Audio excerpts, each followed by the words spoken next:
ഞായറാഴ്ചയല്ലേ നമ്മുടെ കോമ്പച്ചേട്ടനെയും കൂട്ടിക്കൊണ്ടുപോയി എന്തെങ്കിലും ഒരു വീഡിയോ എടുക്കാമെന്ന് കരുതി കോമ്പച്ചേട്ടന്റെ വീട്ടിന്റെ അടുത്തെത്തിയപ്പോ കോമ്പച്ചേട്ടന്റെ പൊണ്ടാട്ടി ആ കുഴി നിന്ന് എന്തോ തപ്പുന്നു. ഞാൻ ചോദിച്ചു, ചേച്ചി എന്താ കളഞ്ഞു പോയേ, എന്താ ചേച്ചി തപ്പുന്നേ? ഞായറാഴ്ചയായിട്ട് അങ്ങേര് ആഹാരം വെക്കാനൊന്നും വാങ്ങിക്കൊണ്ട് വരാതെ അവിടെ കമന്ന് കിടന്നുറങ്ങുന്നു. ഇതിന്റെ അടിയിൽ വല്ല മധുരക്കിഴങ്ങും ഉണ്ടോന്ന് തപ്പുവാണ്. അതിന്റെ അടിയിലാണെങ്കിൽ കിഴങ്ങായിട്ടുമില്ല.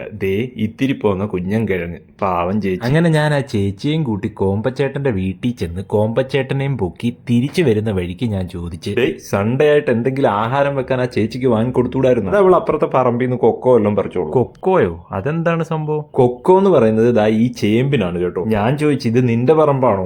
പറമ്പ് ആരുടെ ആയാലും എന്താണ് ബോസ്മാൻ, നമുക്ക് നമ്മുടെ വിശപ്പ് മാറിയാ പോരെ. ആ പറമ്പിലാണെങ്കിൽ മണ്ണിനേക്കാൾ കൂടുതൽ പ്ലാസ്റ്റിക് ആണ്. ഇവിടുത്തെ പ്ലാസ്റ്റിക് ഉപയോഗം ഇത്തിരി കഠിനം തന്നെ. അങ്ങനെ ഏതായാലും ഞാൻ ആശാനെയും വിളിച്ചോണ്ടുപോയി കുറച്ച് മധുരക്കിഴങ്ങും കുറച്ച് ചേമ്പും വാങ്ങിക്കൊടുത്തു. ഇവിടെ പിന്നെ ചേമ്പിനും മധുരക്കിഴങ്ങിനും ഒന്നും യാതൊരു ക്ഷാമവും ഇല്ല.